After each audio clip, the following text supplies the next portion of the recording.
Raja. Mari kita tundukkan kepala, kita berdoa. Kami bersyukur untuk momen di mana kami boleh memuji dan mengagungkan nama Tuhan. Dan sebentar kami akan belajar kebenaran firman Tuhan.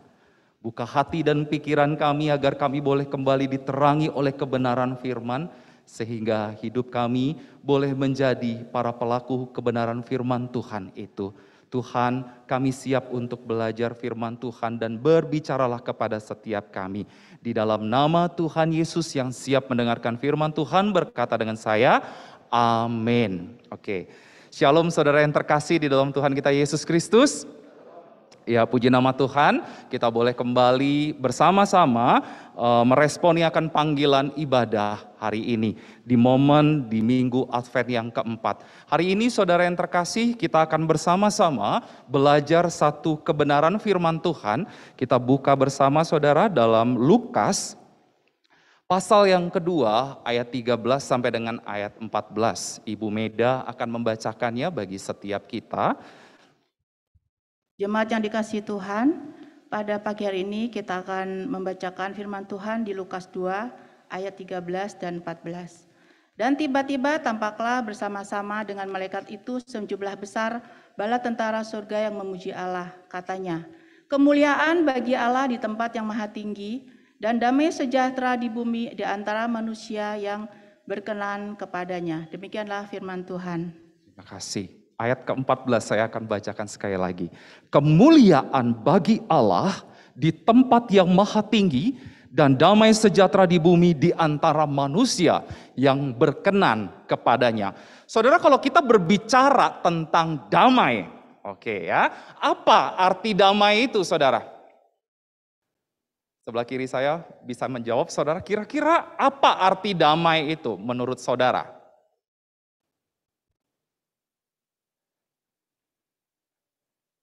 Apa saudara yang di sebelah kiri bisa menjawab? Siapa? Mau saya tunjuk saudara? Biasanya kalau ditunjuk itu baru wah bisa menjawab. Yang sebelah kanan saudara. Kira-kira apa damai itu? Oh, tenang, kemudian rukun. Oke, terima kasih udah menjawab. Yang sebelah kiri saya saudara, kira-kira apa damai itu? Apa saudara?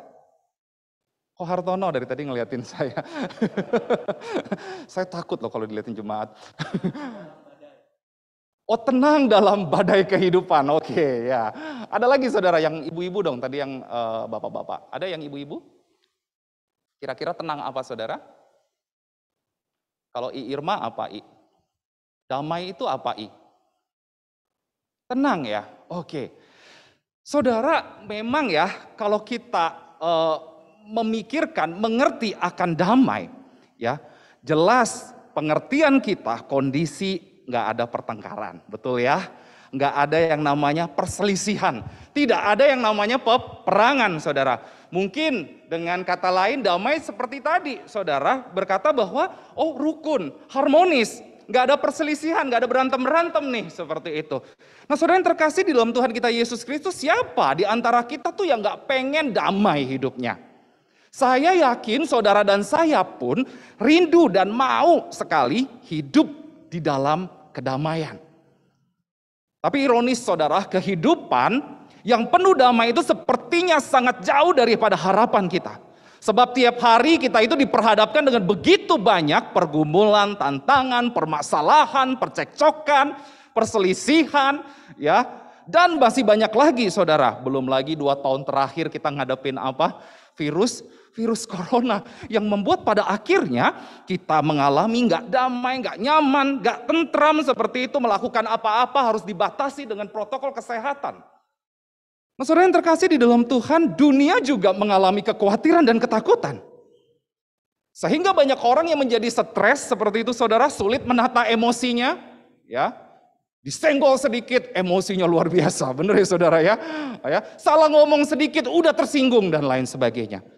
Belum lagi kita dengar Omikron udah datang ke tanah air. Waduh gila, makin apa? Makin dak-dik-duk, der, seperti itu saudara. Saudara menambah suasana hati menjadi gelisah. Tapi pandangan kita tetap sama bahwa ketika kita hidup damai, damai itu selalu seringkali dikaitkan dengan kondisi yang baik, dengan kondisi yang harmonis, dengan kondisi yang aman dan tenang. Mungkin saudara akan setuju bahwa sebenarnya di dunia ini nggak ada tempat yang aman dan damai buat kita. Betul saudara? Setuju dengan hal itu.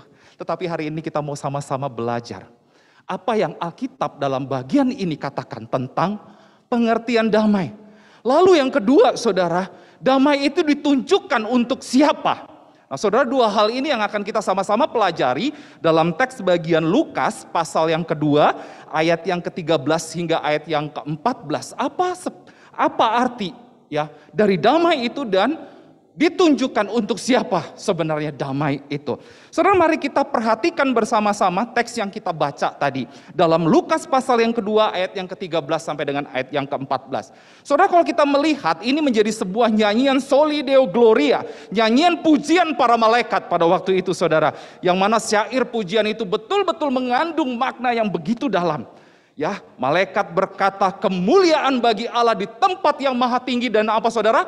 Damai sejahtera di bumi di antara manusia yang berkenan kepadanya. Saudara, para penafsir PB menjelaskan poin penting dalam bagian ini adalah meski Allah itu menawarkan damai itu kepada seluruh umat manusia saudara, tapi hanya ya, orang yang mengenal, orang yang percaya dengan sungguh kepada Mesias, Allah di dalam Yesus Kristus yang akan merasakan damai yang sesungguhnya itu. Saudara, ketika kita mendapatkan damai, maka kita harus datang, kita harus mengenal Sang Yesus, Sang Mesias itu, Raja Damai itu. Sebab kelahiran Yesus ke dunia itu membawa sebuah dampak hadirnya damai di dalam dunia. Sehingga kedamaian hanya bisa kita dapat melalui siapa? Melalui Yesus Kristus. Hanya melalui intervensi daripada Allah. Maka kedamaian di dunia itu ada. Saudara, di dalam Lukas tadi yang kita baca, di situ dikatakan damai sejahtera itu hadir di mana saudara? Di bumi ini.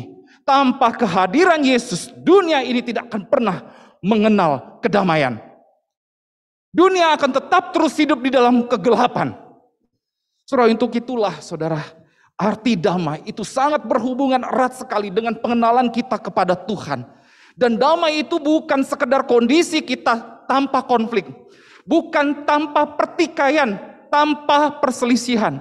Untuk itulah saudara, istilah damai yang sering kali dipakai di dalam kitab ya, bahasa Ibrani dalam Alkitab itu menggunakan kata apa saudara? Shalom. Wah saudara ya, shalom seringkali didengar ya. Seringkali apa saudara?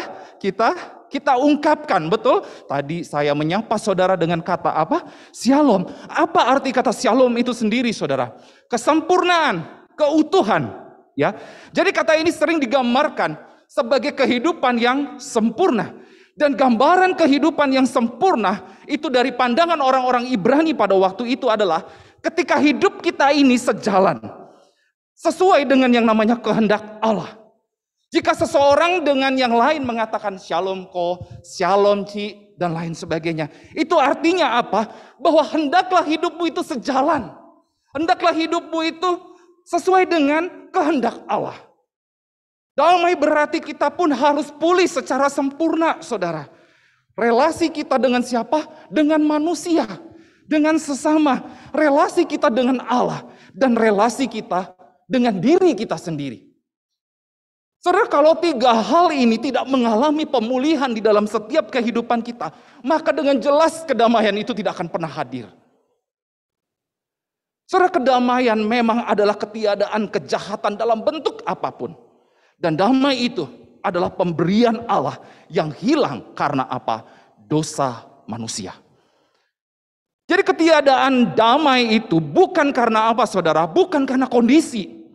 Melainkan karena dosa, melainkan karena kejahatan manusia.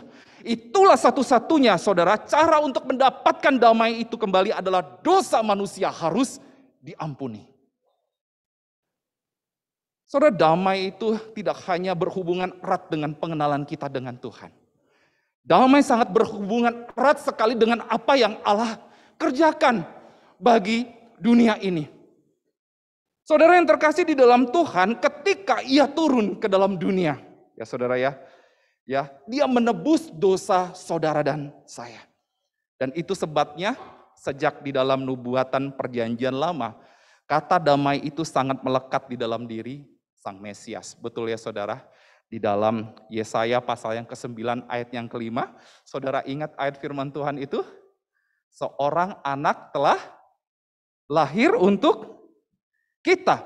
Seorang putra diberikan untuk kita. Lambang pemerintahan ada di atas bahunya dan namanya disebut siapa saudara? Penasehat ajaib. Terus apa lagi saudara? Allah yang perkasa. Tahu lagu ini sama-sama kita nyanyiin ya. Bapa yang kekal. Satu lagi siapa? Raja damai. Saudara kalau hafal ayat firman Tuhan dengan sambil nyanyi itu enjoy. Benar sih saudara ya. Saudara yang terkasih di dalam Tuhan kita Yesus Kristus. Damai itu melekat di dalam diri siapa? Mesias. Di situ dikatakan Raja damai. Senada dengan Nabi Zakaria. Zakaria 9 ayat 9 sampai dengan 10. Di situ dikatakan lihat rajamu datang. Dan dia akan apa? Memberitakan siapa saudara? Damai. Wow. Raja itu akan memberitakan damai kepada bangsa-bangsa. Saudara, kalau kita melihat sampai di sini jelas sekali makin kuat, membuat kita makin lebih memahami dan menghayati kalimat daripada pujian para malaikat, saudara. Damai sejahtera di bumi, bahwa berita kelahiran tentang Yesus Kristus dihubungkan dengan yang namanya kedamaian. Dan ketika kita ingin mendapatkan damai itu, maka kita harus datang kepada siapa? Sang Raja damai itu. Damai itu akan didapat saudara ketika kita memulihkan hubungan kita dengan sesama. Damai itu akan didapat ketika hubungan manusia dengan Allah itu dipulihkan. Damai itu akan didapat ketika apa? Kita pulih dengan diri kita sendiri. Sehingga dengan damai itulah pada akhirnya Allah berkenan pada manusia. Saudara yang terkasih di dalam Tuhan, itu arti daripada damai yang Alkitab katakan di dalam bagian Lukas pasal yang kedua, ayat ke-13 sampai dengan ayat 14. Lalu pertanyaannya, kepada siapa dan untuk siapa ya damai itu dijanjikan? Saudara, dua hal yang mau kita sama-sama lihat. Damai yang pertama, damai sejahtera itu akan didapat ketika saudara kita ini hidup berkenan kepada siapa? Kepada Tuhan. Bilang sebelah kanan, sebelah kiri. Damai itu kalau didapat, kalau hidup kita tuh berkenan di hadapan Tuhan. Ayo saudara, bilang sebelah kanan, sebelah kiri. Oke, bilang. Iya saudara. Aduh, sudah gak kelihatan mukanya, mimiknya gitu ya saudara ya. Udah kayak khotbah tuh sama kayak orang gak, aduh hidup apa kagak ya. Seperti itu ya saudara ya. Oke ya, oke good saudara ya. Jadi damai itu apa saudara? Damai akan didapat ketika hidup kita tuh berkenan kepadanya. Saudara, menarik sekali bagian firman Tuhan hari ini, orang yang berkenan kepadanya. Berkenan dalam bagian ini artinya apa? Sesuatu yang tepat di mata orang, sesuatu yang tepat di mata siapa? Tuhan.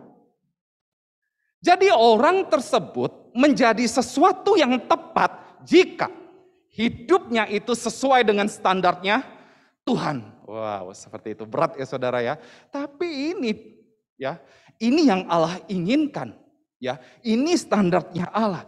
Hidup sesuai dengan standar Allah. Hidup dengan apa? Tepat. Dan damai itu akan dirasakan ketika hidup ini terus ada di dalam kebenaran Allah. Saudara, untuk itulah di dalam Alkitab kita mengenal kata kebenaran itu menggunakan kata aletheia. Artinya apa saudara? Tidak menyembunyikan apa-apa. Orang yang benar ya, hidup di dalam kebenaran itu tidak menyembunyikan apa-apa dalam hidupnya. Jika kita menyembunyikan sesuatu, menutupi sesuatu di dalam hidup kita, maka jelas pasti kedamaian itu tidak akan ada. Contoh, ketika seseorang didapati bersalah, dia tahu akan menerima konsekuensi dari kesalahannya itu. Tetapi dia nggak mau akui saudara. Apa yang biasa orang itu akan lakukan, saudara? Jelas dia akan mencari celah bagaimana menyembunyikannya. Dia akan mencari dan mengelak dari kesalahan itu, saudara. Sehingga pada akhirnya dia merasakan keamanan, dia merasakan tenang, wah aman, ya aku bebas dari masalah ini, aku bebas dari masalah ini. Saudara, saya mau katakan, orang tersebut tidak akan pernah merasakan ketenangan atau kedamaian. Tetapi ketika seseorang itu mengakui, ya aku salah, aku minta maaf. Meski dia tahu akan mendapatkan konsekuensi berat dari kesalahan itu, saya percaya orang itu akan merasakan damai di hatinya. Saudara, jika hidup kita itu, saudara ya, terus berada di dalam standarnya Tuhan, hidup terus tepat di hadapan Tuhan, maka saya percaya tiap kita akan memiliki kedamaian. Saudara, kedamaian itu didapat jika kita berkenan, ya, jika kita hidup tepat di mata orang lain dan juga Tuhan, ya, hidup terus di dalam standarnya Tuhan. Yang kedua, saudara, damai sejahtera itu akan didapat ketika kita memiliki hubungan yang intim dengan siapa? Allah. Saudara, untuk itulah kata berkenan menarik sekali dalam bagian Injil Lukas. Menjadi suatu kata yang sering kali muncul, saudara. 6 kali muncul kata berkenan itu. Ya, 2 peristiwa kata berkenan itu muncul. Pertama dari peristiwa pembaptisan Tuhan Yesus. Di situ dikatakan ada suara dari langit, engkaulah anak yang kukasihi, kepadamulah aku berkenan. Ya. Kemudian ada percakapan lagi Tuhan Yesus dengan murid-muridnya. Jangan takut hai kawanan kecil. Dalam Lukas 12 ayat 32, saudara. Karena Bapamu telah berkenan memberikan kerajaan itu. Saudara, ini artinya apa? Kata berkenan yang dicatat oleh siapa? Lukas. Ini memperlihatkan kepada kita bahwa orang yang berkenan itu terus memiliki sebuah hubungan yang intim dekat dengan Bapanya. Terlihat dari peristiwa, contoh tadi saudara, peristiwa pembaptisan Yesus. Ada suara dari langit, engkaulah anak yang kukasihi, kepadamulah aku berkenan. Ada sebuah hubungan relasi antara Bapa dan anaknya.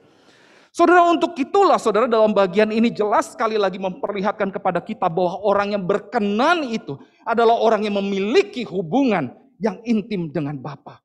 Dia menjadi pribadi yang terus menerus saudara, ya, mencari perkenanan hati Tuhan. Agar memampukan pada akhirnya kita pun tetap terus hidup berkenan di hadapan Tuhan. Seorang teolog pernah ngomong kayak begini saudara. Pengumuman tentang kelahiran Tuhan Yesus adalah untuk seluruh dunia. Tetapi damai itu hanya diterima oleh sebagian orang yang mendapatkan perkenanan daripada siapa? Tuhan. Diwakili oleh siapa saudara? Para gembala yang ada di padang yang sunyi itu. Siapa gembala ini saudara? Sehingga mendapatkan sebuah perkenanan daripada Tuhan. Saudara, kalau kita tahu saudara, para gembala ya, pada waktu itu dalam konteks bacaan kita ya, ketika pujian ini dinyanyikan oleh para malaikat pada malam kelahiran Yesus. Malaikat itu lalu menghampiri siapa saudara? Menghampiri para gembala itu. Ya, dan para gembala ini adalah mereka orang-orang yang tidak diperhitungkan saudara. Mereka adalah orang-orang yang diabaikan oleh kalangan masyarakat pada waktu itu saudara. Secara umum mereka dianggap sebagai apa saudara? Sebagai orang yang najis. Mereka adalah orang yang kotor. Mereka adalah orang yang tidak kudus. Mereka adalah orang yang penuh dengan apa? Dosa. Mengapa saudara? Hukum keagamaan Yahudi meletakkan mereka pada posisi yang begitu rendah. Karena apa? Saudara yang terkasih dalam Tuhan, para penafsir melihat mereka adalah orang-orang yang tidak menjalankan hukum Sabat. Kok bisa? Karena kehidupan sehari-hari mereka, dari tiap-tiap hari mereka terus melakukan pekerjaan mereka, saudara. Sampai mereka tidak menjalankan yang namanya hukum Sabat, hari Sabat itu. Untuk itulah saudara, pada waktu itu pelanggaran hukum pada hari Sabat itu menjadi sesuatu yang sangat fatal pada waktu itu. Para gembala tidak pernah masuk ke dalam bait suci, saudara. Bukan karena statusnya yang rendah, tetapi karena mereka dianggap najis, melanggar aturan daripada orang-orang Yahudi, keagamaan Yahudi pada waktu itu. Nah, saudara yang terkasih di dalam Tuhan, nyanyian malaikat, damai sejahtera, justru ditunjukkan kepada siapa? Para gembala, orang-orang yang najis, yang penuh dengan dosa, dianggap melanggar hukuman aturan Yahudi. Dan jelas sekali saudara, bagian ini, pujian ini dikumandangkan dan didengarkan oleh orang-orang seperti gembala itu. Dan itu sama persis bukan ketika Tuhan datang ke dalam dunia. Tuhan datang ke dalam dunia, dia nggak cari orang yang sakit. Justru dia nggak cari orang yang apa? Orang yang sudah sembuh, tetapi dia cari orang yang sakit. Sorry saudara. Tuhan tidak cari orang yang apa lagi saudara. Ketika dia datang ke dalam dunia ini, aku tidak mencari orang yang sudah benar, tetapi aku mencari orang yang apa? Berdosa.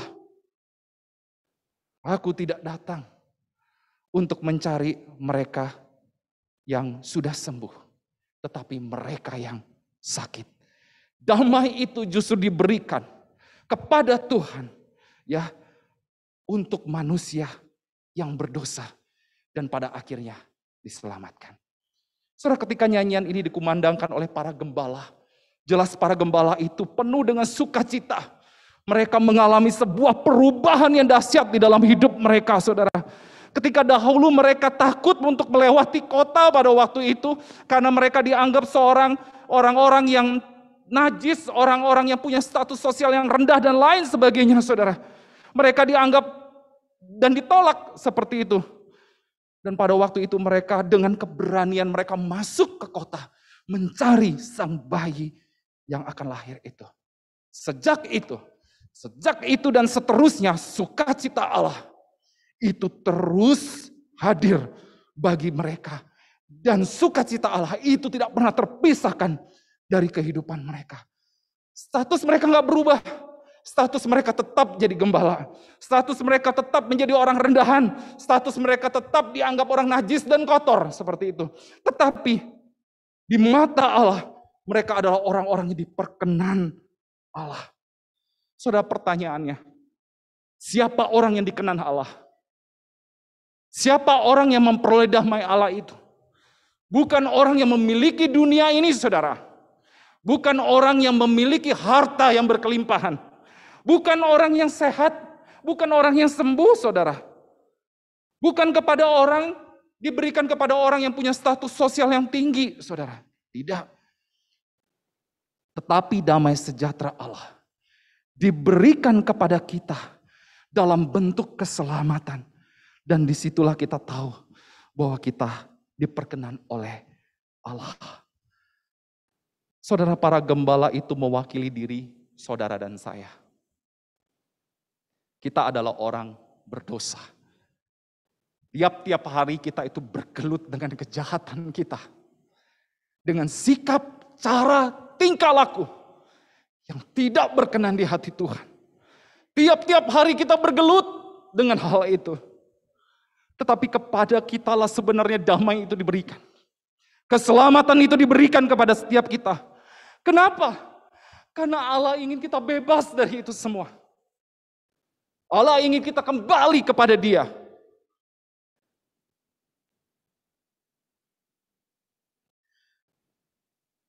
Firman Tuhan hari ini, saudara, memberikan pelajaran besar bagi setiap kita. Ingat, damai itu bukan ditentukan dari ketiadaan perang. Gak ada konflik. Atau kehidupan nyaman. Tetapi damai itu ditentukan kepada orang yang berkenan kepada Dia. Kondisi kita mungkin akan tetap sama, saudara. Kita akan masih hidup di dalam kesulitan. Kita akan masih hidup di dalam pergumulan yang datang silih berganti. Mungkin juga kondisi kita masih juga sakit. Ya. Tetapi bagi setiap orang yang berkenan kepada Allah, semua sakit, semua pergumulan, semua masalah tidak akan dapat melepaskan saudara dan saya dalam damai sejahtera Allah yang Dia berikan kepada setiap kita. Dengan kasih Kristus kita dimampukan, saudara, untuk tetap terus berjalan. Meski pada akhirnya perjalanan itu akan sulit, saudara, untuk kita hadapi. Tetapi teruslah berjalan di dalam damai sejahtera Allah yang Allah berikan kepada setiap kita. Meski badai hidup itu akan tetap terus mengamuk. Badai hidup itu akan tetap terus menghantam perjalanan kehidupan kita. Tetapi ingat, hati kita akan tetap tenang. Karena Tuhan tinggal di dalam hati kita. Amin, saudara. Biarlah bagian firman Tuhan hari ini boleh sekali lagi ingatkan kita ya, untuk boleh tetap terus hidup berkenan di hadapan Tuhan. Benar di hadapan Tuhan.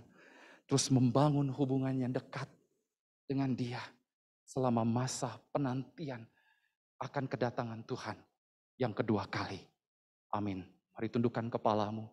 Saya berdoa di hadapan Tuhan. Saudara, ambil waktu engkau berdoa secara pribadi di hadapan Tuhan. Berdoalah. Kalau selama hidup ini banyak sekali hal-hal yang kita sembunyikan dalam diri kita. Kita sembunyikan dari hadapan Allah. Kita sembunyikan dari hadapan manusia.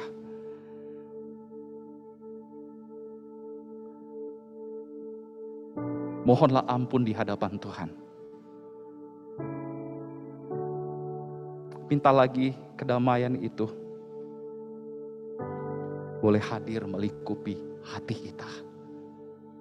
Berdoa, saudara.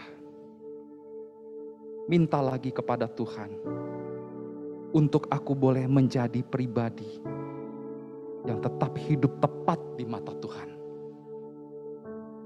Yang tetap hidup benar dan tidak menyembunyikan apa-apa. Kalau ada banyak hal yang didapati kita bersalah di hadapan Tuhan. Hari ini waktu engkau berkata kepada Dia, Tuhan, aku mau hubunganku dengan Tuhan pulih. Aku mau hubunganku dengan sesama, bahkan dengan pasanganku sendiri. Aku mau pulih agar ada kedamaian itu. Aku mau beres, aku mau pulih dengan diriku sendiri. Hari ini momen kita memasuki minggu Advent yang keempat. Bawa seluruh hidupmu di hadapan Tuhan. Pulihkanlah hidupmu. Pulihkanlah relasimu dengan Tuhan. Pulihkanlah relasimu dengan sesamamu manusia. Mari berdoa, saudara. Mari berdoa secara pribadi di hadapan Tuhan.